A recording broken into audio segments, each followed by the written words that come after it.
ಎಲ್ಲರಿಗೂ ನಮಸ್ಕಾರ. ಗದ್ರೇಸ್ ಗೃಹಪಾಕ ಯೂಟ್ಯೂಬ್ ಚಾನಲಿಗೆ ನಿಮಗೆಲ್ಲ ಸ್ವಾಗತ. ಇವತ್ತು ನಾ ಮಾಡತ್ತಿರೋ ರೆಸಿಪಿ ಹೋಟೆಲ್ ಸ್ಟೈಲ್ ಸಾಂಬಾರು ಅಂತ. ಇದು ನೀವು ಇಡ್ಲಿ ಜೊತೆಗೆ ಅನ್ನದ ಜೊತೆಗೂ ಇದನ್ನು ತಿನ್ಬೋದು. ಈ ರೆಸಿಪಿ ಹೆಂಗೆ ಮಾಡೋಣ ಅಂತ ಇವತ್ತು ಯೂಟ್ಯೂಬ್ ಚಾನಲ್ ಹಂಗೆ ನೋಡೋಣ ಅಂತ. ಇದಕ್ಕೆ ನಾ ಬೇಕಾಗಿರುವಂಥ ಸಾಮಗ್ರಿಗಳೇನೆಂದ್ರೆ ಹುಣಸೆಹಣ್ಣು, ಬೆಲ್ಲ, ಸ್ವಲ್ಪ ಸಾಂಬಾರು ಪೌಡರ್, ಉಪ್ಪು, ಅಚ್ಚ ಖಾರದ ಪುಡಿ ಮತ್ತು ಹಸಿ ಕೊಬ್ಬರಿನ ನಾನು ಮಿಕ್ಸಿ ಮಾಡ್ಕೊಂಡು ಇಟ್ಕೊಂಡೀನಿ. ಮತ್ತು ಇದಕ್ಕೆ ಕಾಯಿಪಲ್ಯ ನಿಮಗೆ ಯಾವ್ದು ಬೇಕು ಅದನ್ನ ನೀವು ಹಾಕೋಬೋದು. ಇದ್ರೊಳಗೆ ನಾನು ಗಜ್ಜರಿ, ಸೌತೆಕಾಯಿ, ಆಮೇಲೆ ಸ್ವಲ್ಪ ಬೀನ್ಸ್ ಇದ್ದು ನನ್ನ ಕಡೆ ವಟಾಣಿ ಮತ್ತು ಬಟಾಟಿ ಇವನ್ನೆಲ್ಲನೂ 2 ಸೀಟಿ ಮಾಡಿ ಇದನ್ನು ತೆಗೆದಿಟ್ಕೊಂಡೀನಿ. ನಿಮಗೇನು ಸಿಂಪಲ್ ಏನು ಕಾಯಿಪಲ್ಯ ಹಾಕೋದಿಲ್ಲ ಅಂತಂದ್ರೂ ನೀವು ಬರೀ ಉಳ್ಳಾಗಡ್ಡಿ ಮತ್ತು ಟೊಮೆಟೊ ಹಾಕಿ ಮಾಡಿದ್ರೂ ಚಲೋ ಆಗ್ತೈತಿ.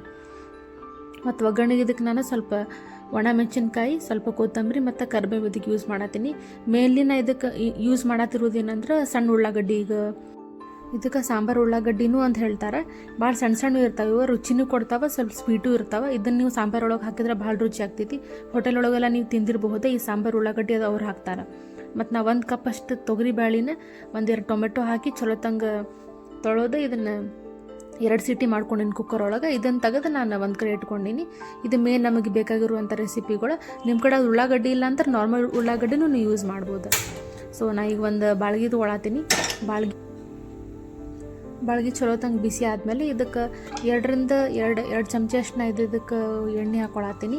ನಿಮ್ಮ ಕಡೆ ಯಾವ ಎಣ್ಣೆ ಇರ್ತದೆ ಆ ಎಣ್ಣೆ ಯೂಸ್ ಮಾಡ್ಕೋಬೋದು ನೀವು. ನಾನಿಲ್ಲಿ ಸನ್ಫ್ಲವರ್ ಆಯಿಲ್ ಯೂಸ್ ಮಾಡತ್ತೀನಿ. ಮತ್ತು ಒಂದು ಅರ್ಧ ಚಮಚ ಅಷ್ಟು ಇದಕ್ಕೆ ಸಾಸಿವೆ ಹಾಕತ್ತೀನಿ. ಸಾಸಿವೆ ಸಿಡಿದ್ಮೇಲೆ ಒಂದು ಅರ್ಧ ಚಮಚ ಅಷ್ಟು ಜೀರಿಗೆ ಹಾಕತ್ತೀನಿ. ಇದೆರಡು ಚಲೋ ತಂಗೆ ಸಿಡಿದ್ಮೇಲೆ ಒಂಚೂರು ಹಿಂಗೆ ಹಾಕತ್ತೀನಿ. ನನ್ನ ಕಡೆ ಕಲ್ಲು ಹಿಂಗೆ ಐತಿ, ನಿಮ್ಮ ಕಡೆ ಪೌಡ್ರ್ ಇದ್ರೆ ಅದನ್ನು ಹಾಕ್ಬೋದು. ಸ್ವಲ್ಪ ಇದಕ್ಕೆ ನಾನು ಒಣ ಮೆಣಸಿನ್ಕಾಯಿ ಮತ್ತು ಆಮೇಲೆ ಕರಿಬೇವಿನ ತೆಗೆದಿಟ್ಕೊಂಡಿದ್ದಲ್ಲ ಅದನ್ನು ಹಾಕತ್ತೀನಿ. ಅದನ್ನು ಹಾಕಿ ಚಲೋ ತಂಗೆ ಕಲ್ಸಾತೀನಿ.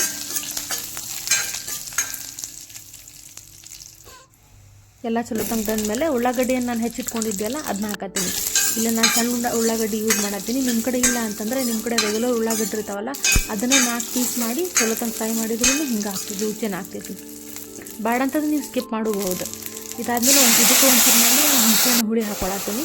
ಆಮೇಲೆ ಒಂಚೂರು ಬೆಲ್ಲ ಹಾಕ್ಕೊಳತ್ತೀನಿ. ಬೆಲ್ಲ ಮತ್ತು ಹುಳಿ ನಿಮಗೆ ಎಷ್ಟು ಬೇಕಾದ್ರೆ ನೀವು ಆ ರುಚಿ ತಕ್ಕಷ್ಟು ನೀವು ಹಾಕೋಬೋದು. ಸ್ವಲ್ಪ ಅರಿಶಿಣ ಪುಡಿನೂ ಇದಕ್ಕೆ ಹಾಕತ್ತೀನಿ. ಹಾಕಿ ಒಂಚೂರು ನೀರು ಹಾಕತ್ತೀನಿ. ನೀರು ಹಾಕಿ ಇದನ್ನು ಚಲೋ ತಂಗೆ ಬೇಯಿಸ್ಬೇಕು. ಆಮೇಲೆ ಇದಕ್ಕೆ ರುಚಿಗೆ ಎಷ್ಟು ಬೇಕಷ್ಟು ಒಂಚೂರು ಉಪ್ಪು ಹಾಕ್ಕೊಳತ್ತೇನೆ. ಲಾಸ್ಟಿಗೆ ನಾನು ಎಲ್ಲದಕ್ಕೂ ಸೇರಿ ಆಮೇಲೆ ಉಪ್ಪು ಹಾಕ್ತೀನಿ.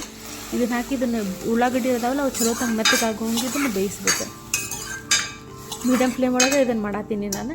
ಒಂದು 5-10 ನಿಮಿಷ ಬಿಟ್ಟಾದ್ಮೇಲೆ ನೋಡ್ಬೋದು ನೀವು ಉಳ್ಳಾಗಡ್ಡಿಂದ ಚಲೋ ತಂಗೆ ಬೆಂದಾವ ಮತ್ತು ಎಲ್ಲನೂ ರಸ ಚಲೋ ತಂಗೆ ಹೀರ್ಕೊಂಡೈತಿ.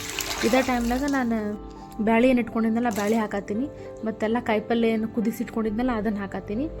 ಆಮೇಲೆ ಕೊಬ್ಬರಿ ಅದು ಹಾಕತ್ತೀನಿ. ಆಮೇಲೆ 1-1.5 ಚಮಚ ಅಷ್ಟು ಇದಕ್ಕೆ ಸಾಂಬಾರು ಪೌಡರ್ ಇದನ್ನು ಮನೆಯೊಳಗೆ ನಾನು ಮಾಡೀನಿ. ಬೇಕಂದ್ರೆ ನೀವು ನಂದು ಯೂಟ್ಯೂಬ್ ಚಾನಲ್ ಚೆಕ್ ಮಾಡಬಹುದು ರೆಸಿಪಿಗೆ.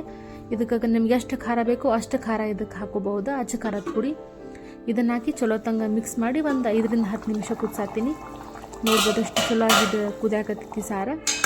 ಮತ್ತು ನಿಮಗೆ ನೀರು ಸ್ವಲ್ಪ ಏನರ ಇಡ್ಲಿ ಆ್ಯಕ್ಚುಲಿ ಸ್ವಲ್ಪ ತೆಳ್ಳಗಿದ್ರೆ ಚಲೋ ಆಗ್ತೈತಿ. ಅದಕ್ಕೆ ಸ್ವಲ್ಪ ನೀರು ಹಾಕಿದ್ರೆ ಇದನ್ನು ನೀರಾಗಿನೂ ಮಾಡ್ಕೋಬೋದು. ನನಗಿದು ಕನ್ಸಿಸ್ಟೆನ್ಸಿ ಸರಿ ಅನ್ಸತ್ತೈತಿ. ನಿಮ್ಗೆ ಎಷ್ಟು ಬೇಕಷ್ಟು ನೀರು ಹಾಕಿ ಇದನ್ನು ಮಾಡ್ಕೋಬೋದು. ನಾನು ಇದನ್ನು ಇಡ್ಲಿ ಜೊತೆ ಸರ್ವ್ ಮಾಡಿದ್ದೆ. ಚಟ್ನಿನೂ ನಾನು ಮಾಡಿದ್ದೆ, ಬಟ್ 2-3 ಸತಿ ನಾನು ಯೂಟ್ಯೂಬ್ ಚಾನಲ್ ಒಳಗೆ ಹಾಕಿನಿ. ಅದಕ್ಕೆ ನಾನು ಚಟ್ನಿ ರೆಸಿಪಿದೊಳಗೆ ಹಾಕಿಲ್ಲ. ನೀವು ವಿಡಿಯೋ ಏನಾದರೂ ಇಷ್ಟ ಆತಂದ್ರೆ ಲೈಕ್ ಮಾಡಿರಿ, ಶೇರ್ ಮಾಡಿರಿ, ಕಮೆಂಟ್ ಮಾಡಿರಿ. ಮತ್ತು ನಮ್ಮ ಯೂಟ್ಯೂಬ್ ಚಾನಲ್ಗೆ ಸಬ್ಸ್ಕ್ರೈಬ್ ಮಾಡಿರಿ. ವಿಡಿಯೋ ನೋಡಿದ್ದಕ್ಕೆ ಧನ್ಯವಾದಗಳು.